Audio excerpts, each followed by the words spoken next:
like, oh crap. That's what that's what they should have had you do for that video that you got killed 3 times in. They should have had you like passed out with a turkey leg in one hand and a lance under the arm, and you just wake up. That needs to be a sketch. Why did I do this? Oh, that's fantastic. I did need to be drunk for that, but. All right, we're live. This makes no sense. Drinking foam. That's the topic for today. Don't drink foam, kids. That's a keg. Don't do pour it. out the foam. Don't drink. Pour out the foam. I would pay money though to just watch somebody do that all day. I Like would you have to too. drink a day's worth of foam. Just sit there all day long drinking foam and just see what happens. Oh, God. Maybe our next live stream for the manual. That'll be. You know. Yes. They're Somebody- too fancy for that. Oh, that's true. Yeah, that That's would like be. the hot be new an thing, affront. drinking foam. That's way too lowbrow. The broual. You do need a bro-you-all. All right, we're live right now. Hello, this is Trends with Benefits. This is our weekly roundtable podcast where we gather our roundtable of experts here at Digital Trends to talk about the tech topics of the day and foamy beer sometimes. We're live on Facebook and YouTube, and so we want you guys to interact. Let us know what you're thinking about, what your thoughts are on the topics of the day. We've got several different ones that we're going to be getting through. We've got some artificial intelligence news that I know Caleb's very excited to talk about. We've got some 3D printer news. We've got going to talk about Apple's announcement with the HomePod, and the first topic that I put up there was just because this I'm excited about. There is going to be some Nintendo theme parks that are actually going to happen, and they announced this a while ago, but we found out some more details today in that Super Nintendo World is going to have a real-life Mario Kart version. Oh my God, I'm Yes. there. I know. Exactly. That's like the Yes! only thing. What else would they really do? Like, they don't even need to make anything else. No, they just literally give don't. me Mario Kart in real life, and I will pay a ton of money. Here is to my go money. there. Take my the money. cars like eject bananas and stuff. Can I throw Probably. turtles? Yeah. Water balloons. That's what we're going to get into. And the question I put up Real too was turtles. what other Nintendo games, what other Nintendo games deserve their own like attraction? Like what would be a good one for that? Let's get through who we've got here today though. I'm Greg Nibbler. To my right, Drew Prindle. Drew Prindle, and Adrian Warner. on the end, the whiskey mist. the much in demand whiskey mist. There we go. Time. That one's better. Yeah, the second one had the more of the rumble that's Yeah. desired for that. So that's the deal. So Nintendo, actually it's Universal. So Universal's parks are going to be doing this, and they announced it I think back in December maybe that they were going to be doing some Nintendo theme parks, but they didn't get a whole lot of information. Now there are a couple of videos out kind of detailing a little bit more. There's one that was a trailer, kind of a teaser trailer about Super Mario World at Super Nintendo World that came out. It's kind of cheesy, but it does kind of showcase a happy family running up and interacting with a digital Mario, who then I love the Venus flytrap. right, yeah, you've got the traps, you've got coins, Mario's Bowser's jumping up and down this, castle. going up the castle, and then some kind of a flag system. Okay, so. well- That's Is the whole park just going to be like a giant, ridiculous obstacle course where, like, if you I hope have the so. wrong step, and I don't know, This that is sounds like too much work. hilarious. Yeah, the video, the actual presentation is ridiculous. It's a guy or somebody in a Mario costume running in place while behind them the scene plays out where they fake jump over mushrooms and kind of showcasing, I guess, what part of the park is going to be. I still want to go despite how ridiculous it looks.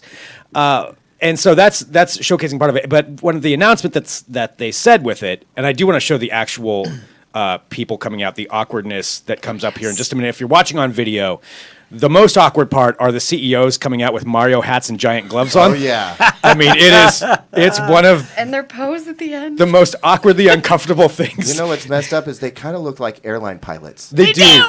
They do. And that's the next step. They or will like have dedicated Soviets. planes. Or Soviet airline pilots. But you're listening to them, and they're so very serious, like in their talk about it. We are very excited to bring this Super Nintendo World. It's like, dude, you're wearing a Mario hat they and giant German, fake gloves. or- Yeah, I think this guy, German, he had an Eastern or European accent. Eastern we'll say European European sort of accent. vibe. I don't want to. I just offended somebody. I'm sure. But it's a Japanese location, or Yes. First So that's what's first off. It's going to open up in Japan. They're going to open up the first one, and then from there, it sounds like Orlando's going to get one, and other Universal theme parks are going to be picking it up. And that was kind of the question as people are chiming in on Facebook and YouTube. What other games would deserve one? And everybody's saying Zelda. I see a few Zeldas coming in there. Super Mario Donkey Brothers. Kong. I was gonna say the original Donkey Donkey Kong? Kong. You have to Yes. run up a flight of stairs while Dodge a guy in an ape barrels. suit throws barrels at you. I want a Kirby, like a Kirby Dreamland. That's the Kirby- buffet line. You just get to inhale everything, and then you purge The it, only and then thing you on the go menu back. is cotton candy, right?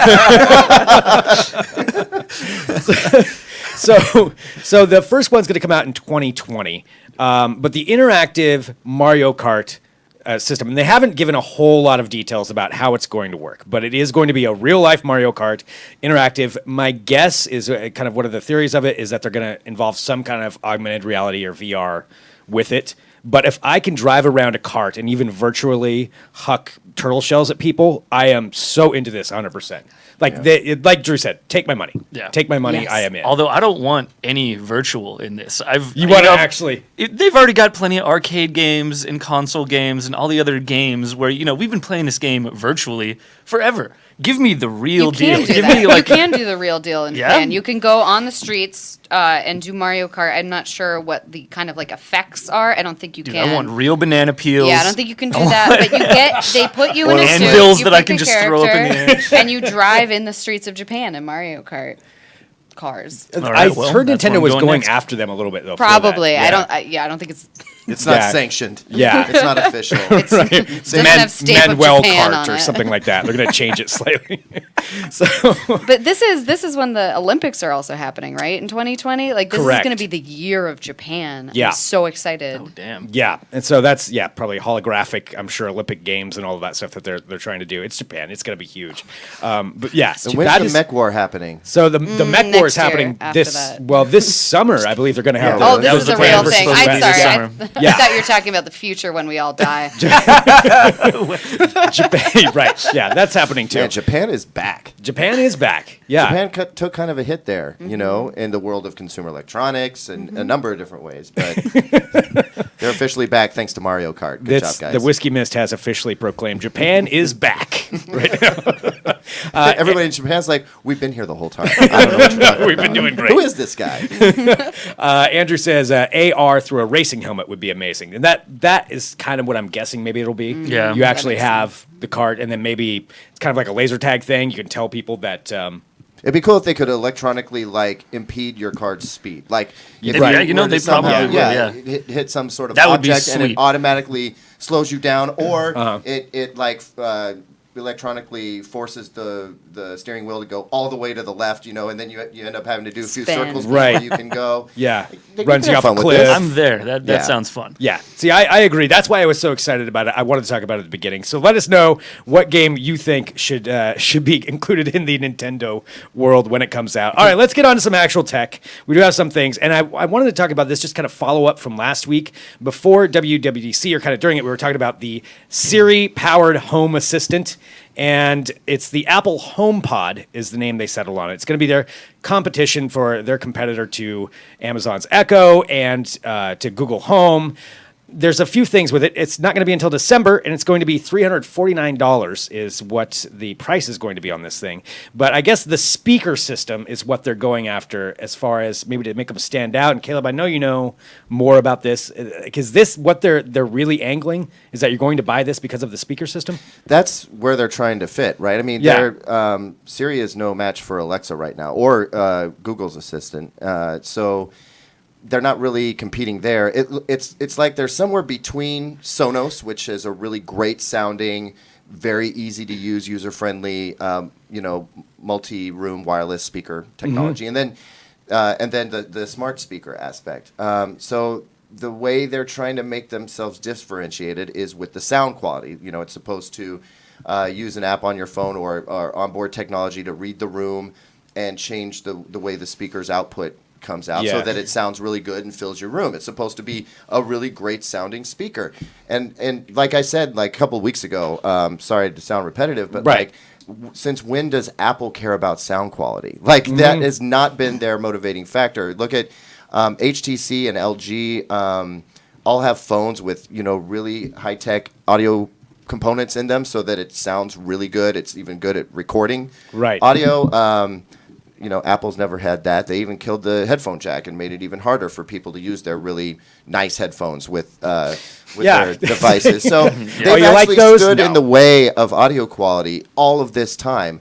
Since when do they care? And it just goes to the point, and everybody's saying this, but it's because it's true, they're late to the party again, and they didn't have a path to innovate. Like, they're always late to the party, but at least they tend to be number one in certain product categories. They offer a really strong product more often than not. This is, I just don't think it was a good call. I think they kind of looked at it and were like, we're silly not to be in this space, so we have to get in there. What are we going to do that's different? Well, we'll make it sound really great. But the thing is, Sonos is right there behind them. Sonos is about to implement Amazon Alexa with their speakers. So Yeah. I mean, it just doesn't make sense. If takes you that really love Apple and you want all the stuff in your house to be Apple, I mean, there is some HomeKit integration, but HomeKit is, I think it's a smaller ecosystem than the smart devices that work with Amazon Alexa already. And Google is right behind them with a huge host of devices that work with it. So the HomePod is just weird. It's like an expensive speaker. I don't think it's... I would love to be wrong. If we get it and it sounds amazing, I'll eat my words and say, dude, this thing is really great. But Sonos, for instance, has a speaker that's the same size that already sounds really great. And it's like $200, I think. So it's already almost half the price, of Yeah, it's like what that 150, is. 200, yeah. And plus, Sonos does sound bars and subwoofers, and you can make a surround sound system out of it, and they have different sizes of speakers available. Like, that's the one thing I didn't understand. The media lit up, and they said, oh, Sonos must be quaking in its boots. And I'm like, no, they're not. Not even a little bit. Sonos is doing just fine. Don't you worry about them. Again, I'm no Apple hater, but I just don't think this was the right device. There's some more insight on this whole thing about Apple officially not being an innovator anymore. Ryan Juanita wrote a great op-ed that's up on the website right now. I definitely suggest you check it out. It's a really balanced approach to this situation. We're not just slinging mud. Well, and so Ryan's check that somebody out. who really cares about sound. I mean, he cares about yeah. quality audio. So, yeah, it is a great article. Andrew's asking, will the speaker work with Apple TV for cinema experience? There's no indication that it will out of the box, but I can't imagine them not. Right. Mostly what they said was you no longer have to use Apple TV in order to control smart home devices, like when it comes out. Here's the other thing. It's not coming out till like December. So we got to wait the rest of the year for it to come out. Yeah, I don't know. I'm just Brian here, just to give some opinions coming in live on YouTube and Facebook. If you're watching that way, Brian says, quote, always late to the party. LOL, Apple defined the form of the smartphone and was first to add a high-quality thumbprint sensor. Their product has always been blatantly superior. So, Brian, I'm going to ask, I mean, are you going to pick up this HomePod? Is that something that you would buy over an Amazon Echo or Google Home device? I mean, I'm going to guess probably, but if you're in the Apple ecosystem, maybe that's who they're marketing for. It's just like, you already like all of our Apple products, just here's how we're going to get you in. And maybe people that wouldn't ordinarily buy an Echo or a Google Home anyway. That's one way, market to your customers that you already have. But like you said, it doesn't sound like it's a real advantage over those. I mean, if you really look at the technical aspects of it, it doesn't sound like it's a huge advantage. And it feels too much like the Apple TV to me right now too, which is doesn't do 4K. It's not the first to get apps anymore. Those go to Roku and Amazon Fire TV now. Even some smart TV platforms from LG and Samsung. It's just not. I don't know. I mean, their smartwatches existed for a long time before Apple jumped in. These speakers did. Streaming set-top boxes did. Apple has had some really great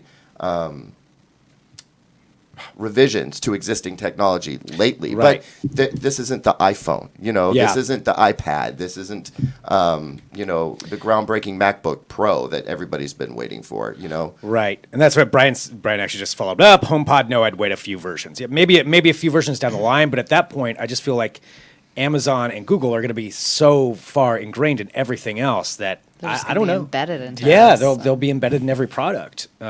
I don't know. Alexa That's a was tough thing. everywhere at CES. Like, Yeah. you didn't really see anything else. Like, there are so many people working on Amazon Alexa integrations in everything from, like, TV Every speakers, home appliances, like washer and dryers, And the reason dishwashers. why they said, here's our API. Yeah. Yes. Go for it, Which was the everybody. smartest decision they ever made. Develop your asses off. This is going to be amazing, and it has turned out pretty great. Yeah. So, well, there's the competition. That's what the one thing I wanted to hit and just come back to again was just talking about the HomePod, because it is fascinating to me that they're trying to get into this, and it does seem so late to the party, to use Caleb's quote. But we'll see what happens with that. Let us know your thoughts on there. We got to get on to some other things though. Drew, you wanted to talk about this new 3D printer, which 3D printing, that's something that was all over CES a couple of years ago too, and then it seems like it's. I mean, maybe I'm just not paying close enough attention, but it seems like it's really trailed off. It just got stagnant. It's not as exciting as it once used to be, right? It's not as new and as fresh, and I feel like a lot of people feel like it hasn't really progressed as quickly as they would have liked, because it's kind of a slow-paced thing, you know? But I got to see this 3D printer in Boston a couple days ago that, I mean, truth be told, you're never going to be able to use it yourself, but it was really, really cool. So yeah, I just wanted to talk about it. It's called the Fuse One. It's from this company called Formlabs, and it's not really like the 3D printers that you're used to seeing. The ones that are kind of like a glorified glue gun or a hot glue gun. They take like the ones we do on Fridays. The ones that take a piece of filament and they push it through a hot nozzle and deposit it layer by layer until they make an object. That's a great band name, Hot Nozzle. Can we just featuring the whiskey? Sorry to interrupt, but you're the whiskey. We got the hot nozzle right here. Adrian's hot nozzle. Okay, yeah. Into it. Oh my gosh, that's amazing. Anyway, carry on. Anyway, so write that in the books. This printer that I saw is not like those printers, which are called filament deposition FDM printers. This one it uses a technology called selective laser sintering. So the way that it works is it takes a bed of super fine powder. In this case, it was nylon powder. And it heats it up to a certain temperature, and then flashes a laser over it to kind of fuse those particles together. And then it sweeps another layer of powder over the top and just repeats the process, and it kind of does the layer by layer thing until it makes something. But the difference is it's super high resolution, the materials are super strong, can make way bigger stuff with it. And the thing about it is this is a technology that was only available to like industrial manufacturers for the longest time. But this new printer is 20 times cheaper. It's still kind of expensive. It's like $10,000. But the fact that they have brought it down to that level it's awesome. It's going to change the way small companies that are putting out Kickstarters, they can manufacture products in-house. And they're not just like prototypes either. They are actual. That's a big deal, man. That's not huge. They're not just prototypes either. You hear a lot about they call it rapid prototyping, which is what those original FDM printers made it possible. You could quickly make a mock-up on your computer and then spit it out with the filament, and it would look kind of shitty, and it would have layers and stuff like that. But you could use it for a prototype. These are actual functional, ready-to-use, end-use parts. They're super strong. You just saw the video where they had a drill casing. Yeah. They had that at the unveiling, and they were just dropping it on the ground, kicking it around, and you really can't tell. I mean, there's a little bit of a difference.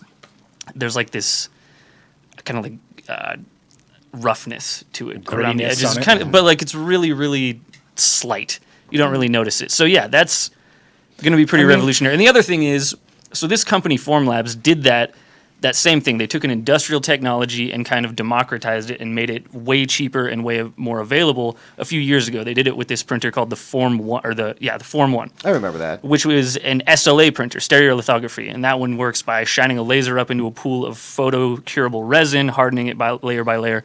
That technology wasn't available before, to consumers before, 5 years ago.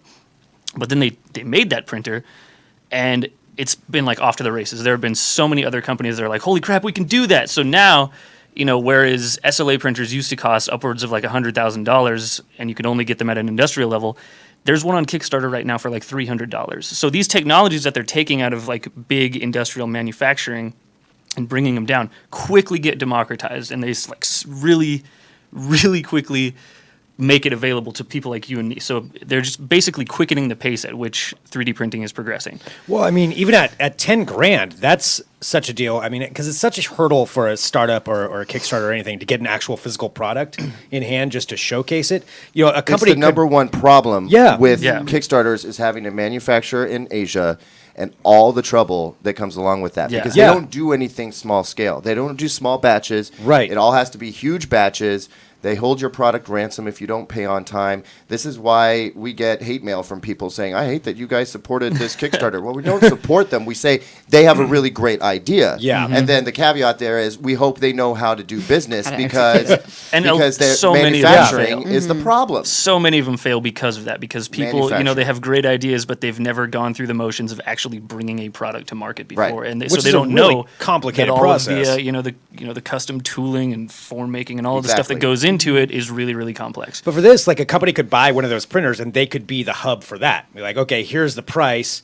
We will make your demo piece, or at least get you something tangible that you can show, and then when you get ready to mass produce, you don't deal with China. But that's something that a company could easily, I think, turn a pretty quick profit on if you wanted to actually do that. Now I kind of want to buy one of these printers And so have that get this, they're working actually it's not just going to be used by small companies either. New Balance actually formed a partnership with Formlabs, and they're going to be Wow. using this printer, the Fuse One, to make 3D printed shoes.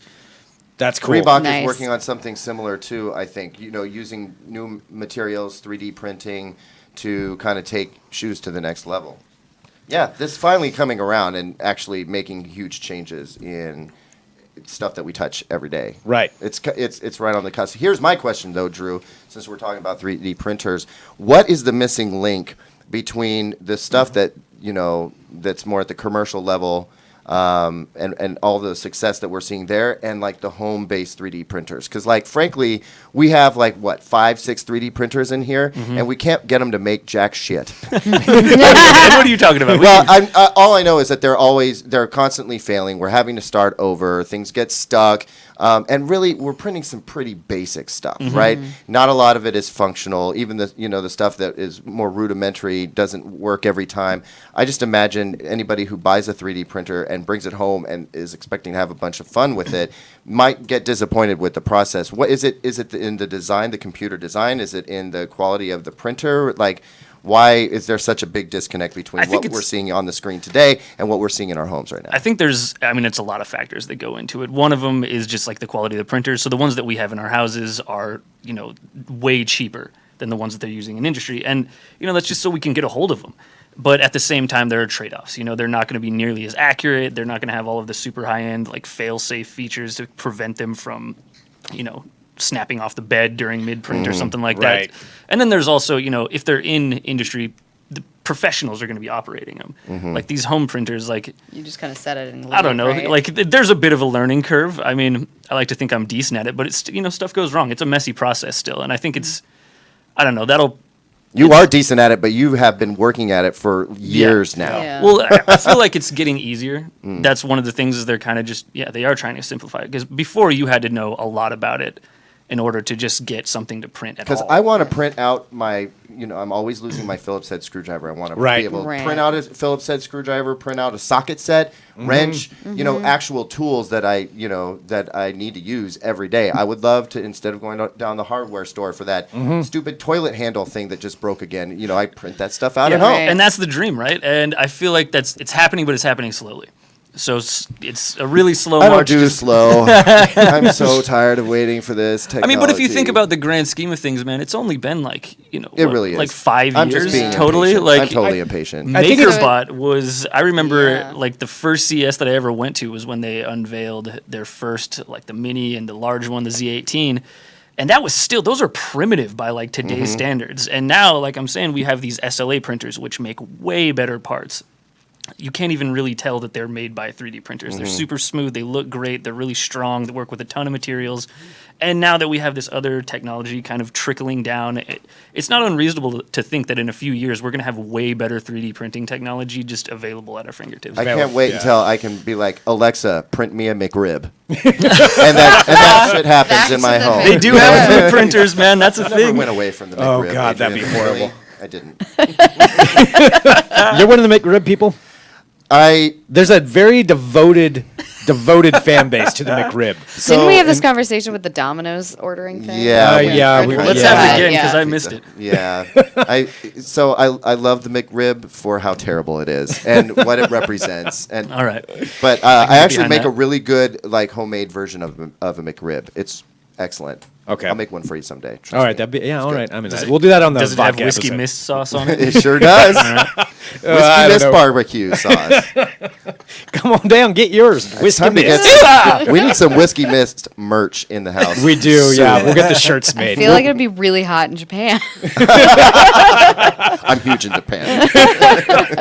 All right, let's get on to the last couple of topics here that we've got. I wanted to bring up, I mean, lately artificial intelligence is I'm reading so much about everything with it, and I'm fascinated by it, but this is also part of, I think it was on your section, Drew, on cool technology, Yeah. for the artificial intelligence, the global summit that's going on right now with Oh, the yeah, UN. yeah. Yeah, so the UN is actually, United Nations is having a summit on how artificial intelligence can help out humans going forward, or whether or not they're going to take over, which I think they're going to take over. But it's just finding out different ways that artificial intelligence can be used to help improve humans' lives, which I thought is just fascinating. It's happening. I think you guys are kind of keeping up to date with everything. Yeah, that we've they're got a talking guy about. on the ground there. Dylan Furness is actually there. He's going to be pumping out a bunch of news articles. You know, whenever he comes across something interesting, he's attending all their keynotes and everything.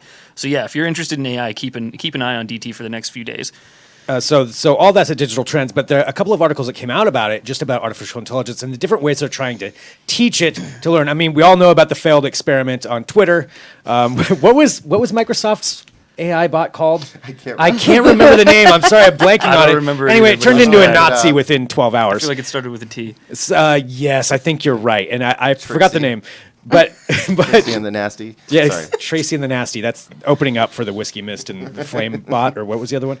So Hot nozzle. hot nozzle. Sorry about that. All right, before we get too far off here. Anyway, how to teach artificial intelligence. I thought this one that came out is kind of an interesting way, and researchers are using actually Atari 2600 gameplay to teach artificial intelligence about human decision making. So they've got, I know, right? They've got a lot of people, I can't remember how many it was, several hundred people that are playing Atari 2600 games. They're playing Atari Grand Challenge, Video Pinball, Qbert, Space Invaders, Ms. Pac-Man, and Montezuma's Revenge, which I don't remember that game. But they I know That was Montezuma's a Revenge. game? yeah, I don't remember that being a Else game. entirely.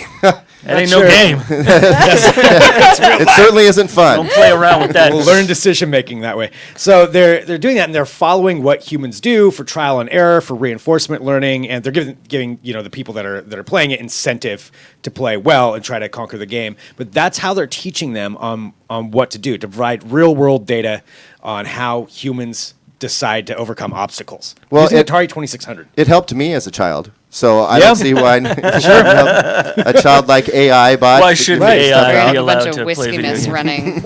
It's like the little brother. It's The not world actually. decisions. It's not actually playing the games. It's just watching the big brother play the games Right. and waiting for its turn. It has a controller, in But its it's not little AI plugged hand, in. but it's not plugged in. Oh You man. need to detail how What many can people you throw their possibly controller. learn from Qbert other than this is really frustrating? It's real frustrating. Maddening, I never like- liked Qbert, and Omar on feel chat loves Qbert. I feel will they like- let it play the Atari ET game? Yeah, that is definitely an That'll issue. just Then they'll teach learn about AI to kill failure. itself. Yeah. AI will learn what suicide is after playing ET for a few hours. Actually, you know what? Probably Frogger would be the best game. Learn how not could see to that, die, yeah. learn how to, dodge Survivor obstacles. instinct, yeah. Right. Exactly. Yeah. Yeah, come on, man. Frogger. I'm surprised Pitfall's not on there too. Pitfall, I think, would be a good one. I mean, I don't know why, but Pitfall was like the game I always wanted to own but never did. Yeah. And I'm pretty sure if I ever did own it, then I'd immediately be like, this sucks. I'm really disappointed. It's just that- I'm kind of glad I never did. the get to idea own that it. you can't quite have it. It's Right. just out of reach. Yeah. Well, that's one a of the little things. alligator snapping at you. Yeah, and you got quicksand and the snake in the pit. Oh, yeah, it's tons of fun. All right, so there's that. Just I thought that was an interesting way that they're trying to teach artificial intelligence about humans. There's also just the last thing on AI before we get to what I think is one of the greatest yet grossest uses of internet or home internet technology possible. The last thing on this is there was a survey conducted by University of Oxford and Yale saying that there is a 50% chance, and we kind of touched on this last week a little bit about will robots take your job. Just a little bit of uplifting. There's a 50% chance that machines will be bettering humans at every task by the year 2062. Every task, they're saying that AI will be better. So that's when That's when they take over. the singularity, as 2062. people call it. That's when Yes. we get artificial general intelligence that's as good or better than humans at absolutely everything, and then Yes. from there it just goes exponentially faster because Yes, it's so that is- smart and it can learn everything. That is what it is. I realize that's All quite right. depressing now that I just said so it out loud. that's 2062. 2062, so we got some good years left. Yeah. I'll be dead, man. So good luck with that stuff. I'll be like in a futuristic old people's home, yeah. Yeah. Oh, that's true. Yeah. probably at a LAN party at like Hopefully. 8. That's what old people's homes of the future are Oh, going to be. one thing going back to the AI learning on 2600, Brent asks, will it learn to blow in the cartridges like NES games? That's a good question. Not until 2062. Take that, AI. And there's only a 50% chance. Yeah, it could happen. It couldn't happen. Who knows? All right. The final thing I wanted to bring up, and it's kind of a gross topic, but I think this is such an awesome use of technology. So it's from a company called Delta 5, and they have come up with something called the Automated Insect Monitoring System. And what it is, it's a 3-inch box that you can put into a room, and it will attract bed bugs into it and give you a detection notice if you have bed bugs in your room. Wait a minute. In this area. So here's what it is. It's a small 3-inch box. You could set it. They kind of in the video demonstration. I believe it's kind of by the headboard. Yeah, it's real gross. Look, and I'll tell you why I'm so interested in this. So they have it's a 3-inch box. It monitors for insects around the clocks, and it uses different heat, vapors, pheromones, and other things to attract the insect into the box. If it gets one, it takes a picture of it and then identifies what it is and alerts whoever the owner of this box is by text or email that they have a problem. Okay. Yes. Isn't there like a fundamental flaw in this? Like, by putting like pheromones or whatever they use to attract them in there, aren't you like inviting them into your? Why don't you just well, like, if you're, okay, like, in we a put a hotel- gazelle carcass in your tent, and if a lion comes, then we'll alert you. I don't think they travel that fast. I don't think you're going to get them like from New York or something. They're just going to all of a sudden fly in there. I think you have to have them in there already. And I got bed bugs once from a hotel, Roadway Inn, Hollywood. It's gross. And so it sucked. It was the worst. So if there's a machine that can detect that stuff, I think that's a fantastic. But by use. the time you Like, detect it, isn't it really just too too late? late. oh, it Like, sucks for the person that's there already. Yeah, it's like, oh, yeah, you're screwed. but I mean, a lot of times you can live with it if you don't have any side effects and you don't know, and you're not checking your, like the seams of your mattresses. You would just never know. Yeah. That's Okay. true. I know to do that, and I never do it because I'm just not thinking about it when I get to the stinking hotel. I've spent too much time going to hotels and not checking the seams of the mattress. Maybe this is for the hotel owners. Maybe, Exactly. Yeah, Yeah, this yeah. is for That's what business I think. owners. Yeah. Like that's enough for Peace me of where mind. I'm not gonna if this really proliferates out, I'll not stay at a hotel that doesn't have one of these things just because of my experience at the Roadway Inn in Hollywood. Or apartment building managers. That could be huge, especially because it's regulated by law that you have to spray in New York, but Right. a lot of people don't. And if you could invest in one of these and know about the problem at a smaller cost than constantly coming in and spraying. Oh yeah, to have to do that for an entire building, like fumigate an entire building. I mean, that's thousands and 1000s of dollars. If you can just have a box and then kind of isolate where they're at, I think it's a great use of technology. Question: Is this Yes. work for other bugs as well besides bed bugs? They said Or it's an fluids. automated insect.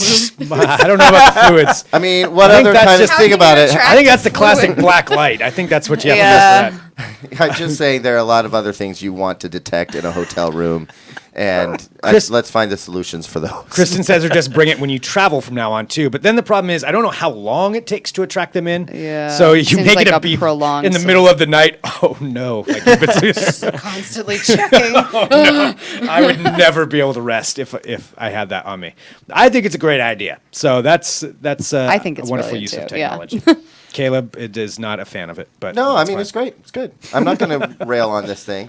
You're not pro bed bug, is that what you're saying? Just because I do for so many other things. No, it's fine. It's fine. Bed bugs are terrible, and yeah, if we can detect them more easily and just prevent their spread, that's a great thing. The AI will take over, but we'll win against the insects. That's the bottom line. That's how we conquer out of this I thing. guess I'm okay with that. They should, I they guess should do I the mean- same thing with fleas that you can put in like your Yeah. little pet's bed or something like that. Yes, Yeah. definitely. But you know when you have fleas. Yeah. You just know. Imagine Orkin and other pest control places Yeah. installing these devices in your home for free, Right. and then getting And then they alerted, find out and they go, alerted, "Hey, yeah, hey, we you need to hire you need our us help right now." now. They would abuse the hell out of it. Oh yeah. Somebody's just planting bed bugs in places like, oh, yeah, you got a problem there, don't you? Oh. Attracting, like Drew said, attracting scorpions into your home. Like, I didn't have a scorpion problem before, but now I do. Looks like you got a tarantula infestation in there. All right. I guess we'll end on that note. That's my fault, but still, I thought that was awesome. All right. Thank you. Way to end on a high note, right? Greg. Yeah. Hey, we beat the bed bugs. We win something. All right. So thank you so much, everybody, for tuning into this. So this is Trends with Benefits. This is our weekly roundtable podcast. We go live every Thursday at 2:30 p.m. Pacific on YouTube and Facebook, but we have an audio podcast as well. So subscribe on iTunes or Stitcher, wherever you get your podcasts. Just type in Digital Trends and subscribe to all three of our podcasts. We've got some great stuff on there. We'll be back here live on Facebook tomorrow at 2 p.m. Pacific with Between the Streams, talking about movies and entertainment. So tune into that as well. And thanks so much for watching. We'll be back next week with another episode. So what was it again? Fire?